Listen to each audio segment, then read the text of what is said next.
चलिए स्टूडेंट्स, आज हम लोग का नया चैप्टर शुरू होगा। कौन सा? पॉलिनोमियल्स। क्या होगा? पॉलिनोमियल्स। एनसीईआरटी के हिसाब से ये चैप्टर नंबर 2 है। इसको हम लोग क्या करेंगे, अलग अलग पार्ट में पढ़ेंगे, अलग अलग पार्ट में यानी अलग अलग वीडियोस आएंगे टॉपिक वाइज, ठीक है। और उसके बाद अंत में हम लोग इसका एक जगह कंबाइन करके सारे प्रॉब्लम सॉल्व करेंगे। क्वेश्चन बहुत ज्यादा संख्या में प्रैक्टिस करेंगे और ये आपके लिए आवश्यक है। इसलिए आवश्यक है कि 9th क्लास में तो ये पॉलिनोमियल्स के नाम से पढ़ना ही है, 10th में भी सेकंड चैप्टर ही आपका क्या आएगा, पॉलिनोमियल्स, ठीक है। उसके बाद 10th में एक और चैप्टर आपके आते हैं क्वाड्रेटिक इक्वेशन के नाम से, वहां पे भी आपको ये क्या करेगा, हेल्पफुल होगा। तो आपको क्या करना है, बहुत ज्यादा ध्यान से पढ़ना है ताकि आपके लिए आगे ये फायदेमंद हो। चलिए, पॉलिनोमियल शुरू करने से पहले हम लोग शुरू करते हैं एक्सप्रेशन, है ना। क्या होगा? Algebraic expression. अलजेब्रिक एक्सप्रेशन, ठीक है। ध्यान दीजिएगा, अलजेब्रिक एक्सप्रेशन क्या है। तो अलजेब्रिक एक्सप्रेशन बनने के लिए हमें कुछ चीजों की आवश्यकता होती है, ठीक है। जैसे मान के चलो अलजेब्रिक एक्सप्रेशन बनता है तो इसमें मूलभूत हमें 3 चीज की आवश्यकता होती है। कितने चीज की आवश्यकता होती है? 3 चीज की आवश्यकता होती है। वो कौन कौन से होते हैं वो ध्यान दीजिएगा, ठीक है। तो अलजेब्रिक एक्सप्रेशन बनने के लिए हम लोग को सबसे पहले किसकी जरूरत होती है? वेरिएबल की। किसकी जरूरत होती है? वेरिएबल की, ठीक है। दूसरा किसकी आवश्यकता होती है? वो कांस्टेंट की। किसकी? कांस्टेंट की, है ना। और तीसरा जो होते हैं वो क्या होते हैं? Fundamental sign. क्या होते हैं? फंडामेंटल साइन, है ना। फंडामेंटल साइन, ठीक है। अब ध्यान देना है कि इन तीनों चीजों के मदद से ही, मिलने पर ही क्या बनता है आपका पॉलिनोमियल अलजेब्रिक एक्सप्रेशन बनता है।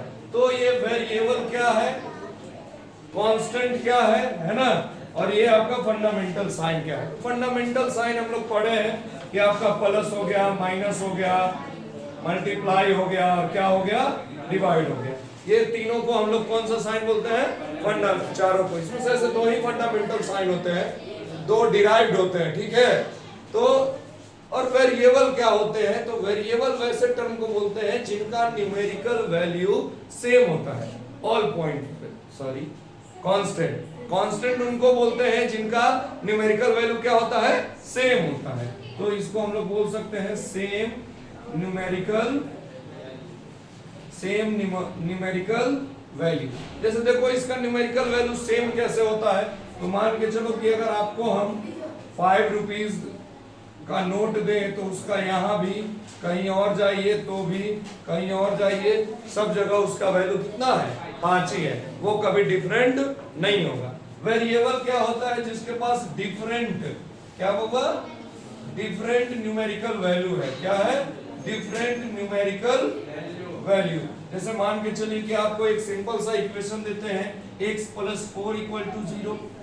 अगर इसको आप सॉल्व करते हैं तो x का वैल्यू कितना आ गया, -4। एक आपको तुरंत इसके बाद कोई और आदमी आता है, वो एक और क्वेश्चन दे देता है आपको, क्या, x - 6 = 0, है ना। तब जो आपका वैल्यू आता है वो क्या आता है, x = क्या आता है, 6। यानी कि देखिए यहाँ पे x का वैल्यू -4, यहाँ पे x का वैल्यू कितना आ गया, 6। x का वैल्यू 6 और x का वैल्यू -4, यानी कि 2 अलग अलग जगह पर आपका क्या हुआ कि वैल्यू उसका क्या कर गया, डिफर कर गया। वैल्यू क्या कर गया, डिफर कर गया। तो उसको हम लोग क्या बोलते हैं, वेरिएबल। जो समय समय पे वेरी कर जाए उसको क्या बोलते हैं, वेरिएबल। और जो कहीं नहीं बदले उसको हम लोग क्या बोलते हैं, कांस्टेंट। और ये जब तीनों आपस में मिलते हैं बउआ, कौन कौन, फंडामेंटल साइन, वेरिएबल और कांस्टेंट, तब जाके जो हमारा बनता है वो क्या बनता है, अलजेब्रिक एक्सप्रेशन। क्या बनता है बउआ, अलजेब्रिक एक्सप्रेशन। जैसे देखिए, अगर आपका ये 5x + 6 = 0 है तो ये आपका क्या है, अलजेब्रिक एक्सप्रेशन है। क्या है, अलजेब्रिक एक्सप्रेशन, ठीक है। क्योंकि इसमें वेरिएबल भी है, कांस्टेंट भी है और फंडामेंटल साइन भी है। तो इसके मदद से जो चीज बनते हैं उसको बोलते हैं अलजेब्रिक एक्सप्रेशन। चलिए, अलजेब्रिक एक्सप्रेशन में पॉलिनोमियल्स में नंबर ऑफ टर्म के बारे में पढ़ेंगे कि नंबर ऑफ टर्म के आधार पे पॉलिनोमियल्स कौन कौन से होते हैं, ठीक है। तो पॉलिनोमियल्स के आधार पे सबसे पहला होता है मोनोमियल्स। क्या होता है होगा? मोनोमियल्स। अब मोनोमियल्स क्या होते हैं? तो वैसे पॉलिनोमियल्स है ना, वैसे पॉलिनोमियल्स जो कितने टर्म में होते हैं? वन टर्म, है ना। पॉलिनोमियल्स कंटेनिंग, ऐसे लिखेंगे, polynomials containing only one term, only one term. तो जो एक टर्म कंसिस्ट करते हो उनको हम लोग क्या बोलते हैं? मोनोमियल्स। क्या बोलते हैं? मोनोमियल्स। मैं जैसे एग्जांपल के लिए आप देख लीजिए, अगर ये 5x है, क्या है? 5x, तो ये एक टर्म है। अगर इसका दूसरा देखें तो -6x² है, तो इसमें भी टर्मों की संख्या कितनी है? एक है। तो ये क्या हो गया आपका? मोनोमियल्स हो गया। क्या हो गया? मोनोमियल्स। अब इसमें सेकंड जब हम लोग करेंगे तो आएगा आपका बाइनोमियल्स। क्या आएगा? बाइनोमियल्स, है ना। तो बाइनोमियल्स, बाई का मतलब ये होता है कितने होगा? 2। कितना होता है? 2। यानी कि पॉलिनोमियल्स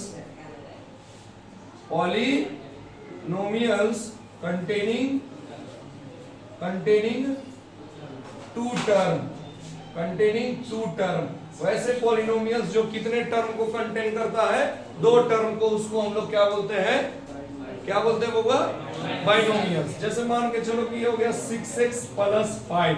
देखो ये टर्म 2 टर्म हो गए, है ना। और आप अगर लिखना चाहो तो 3x² + 5x, ये x² वाला टर्म हो गया और ये हो गया, तो ये आपके क्या हो गए?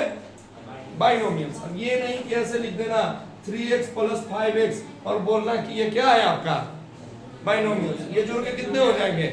8x। दोनों सेम टर्म को नहीं लिखना है, लाइक टर्म आपस में जुट या घट जाते हैं, ठीक है। तो ये आपका बाइनोमियल्स नहीं होगा। तीसरा जो इसमें हम लोग पढ़ेंगे वो पढ़ेंगे ट्राइनोमियल्स। क्या पढ़ेंगे? ट्राइनोमियल्स। अब ट्राइनोमियल्स क्या होते हैं? तो ऊपर से समझ में आ गया, ट्राई का मतलब क्या हुआ? 3, है ना। तो पॉलिनोमियल्स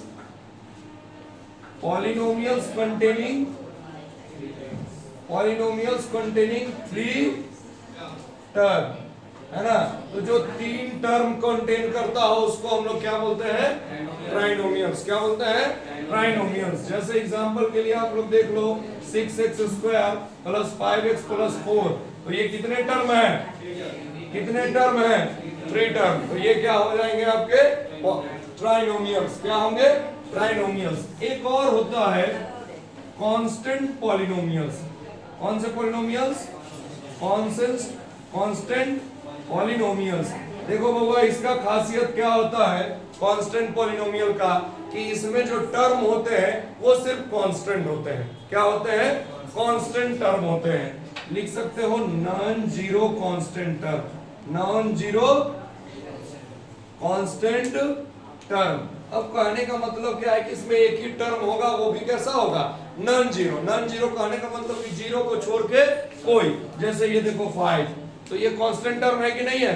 तो ये 6, ये कांस्टेंट टर्म है कि नहीं? तो ये जो पॉलिनोमियल है वो कौन से पॉलिनोमियल्स है? Constant polynomials. क्लियर है?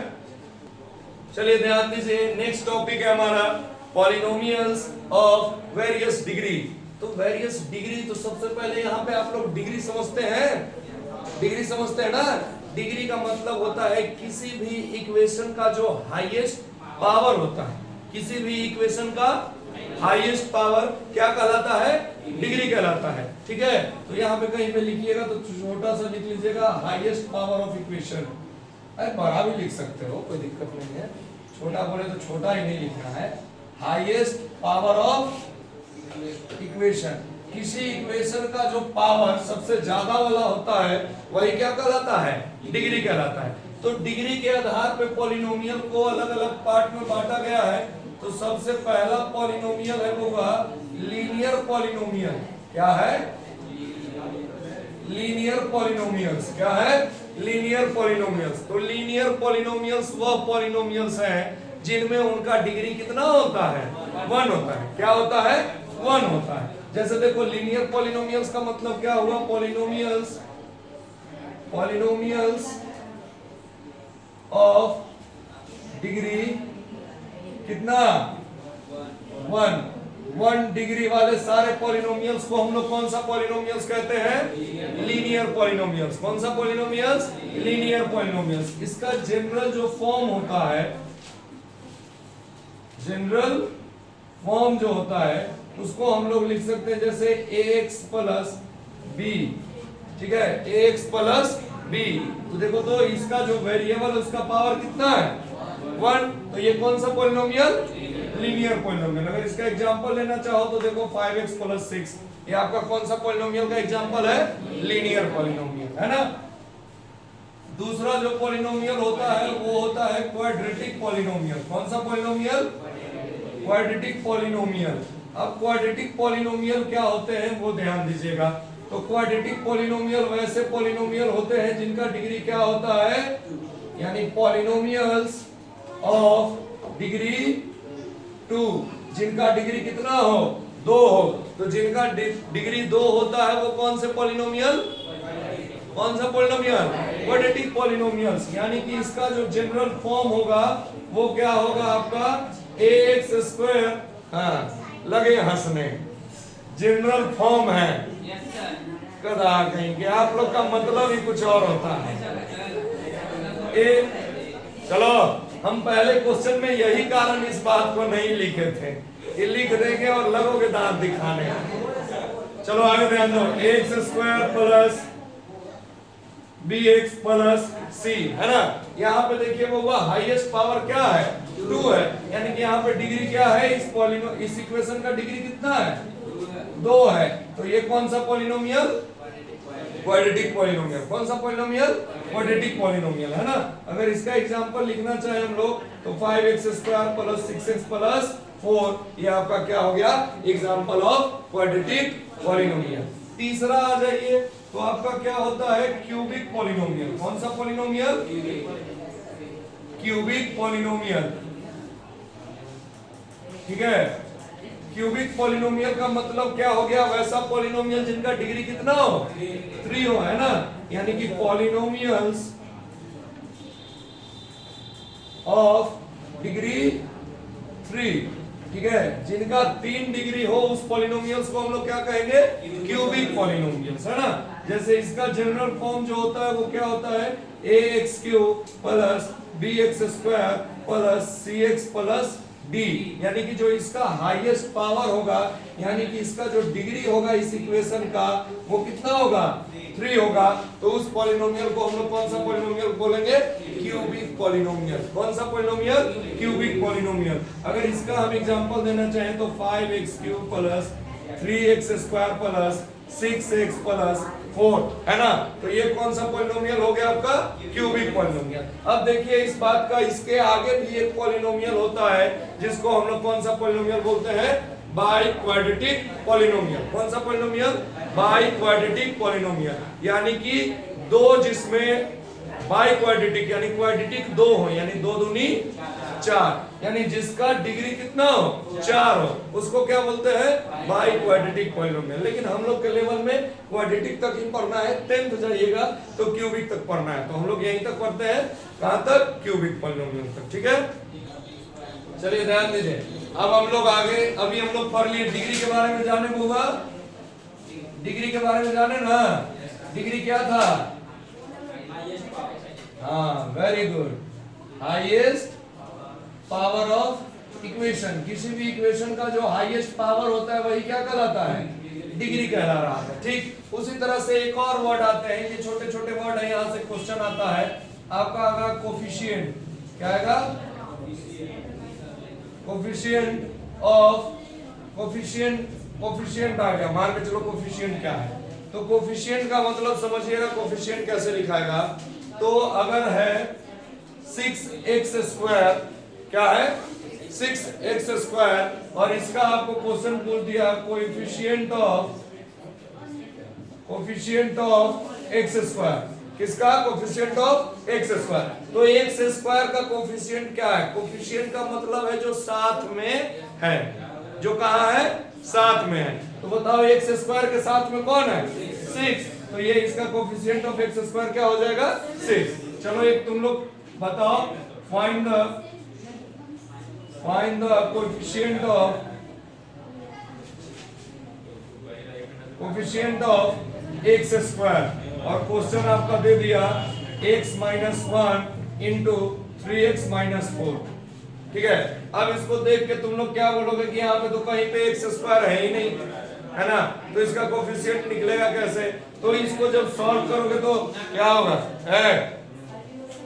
इसको सॉल्व करोगे तो क्या होगा, 3x square minus 4x minus 3x plus 4, यानी अब बताओ वो हमारा x स्क्वायर के साथ कौन है कोफिशिएंट के रूप में, 3, यानी कि कोएफिशिएंट क्या हो गया हमारा, कोएफिशिएंट ऑफ x स्क्वायर हमारा क्या हो गया, 3। ठीक है, तो इस तरह से हम लोग कोएफिशिएंट निकाल सकते हैं। अगर मान लो कोई सेम क्वेश्चन ले लो, 3x square minus 7x plus 4 और यहाँ पे बोल दे डिग्री ऑफ पॉलिनोमियल, क्या बोल दे, डिग्री ऑफ पॉलिनोमियल्स, तो बताइए इसका क्या डिग्री होगा?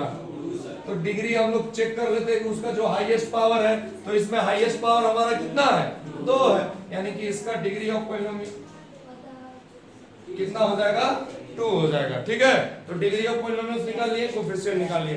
अब हम लोग नेक्स्ट वीडियो में करेंगे इसके आगे क्या, वहां पे हम लोग को निकालना होगा वैल्यू ऑफ पॉलिनोमियल और डिवाइड करना सीखेंगे, फिर रिमाइंडर थ्योरम, फैक्टर थ्योरम, वो आगे हम लोग पढ़ाएंगे। ठीक है।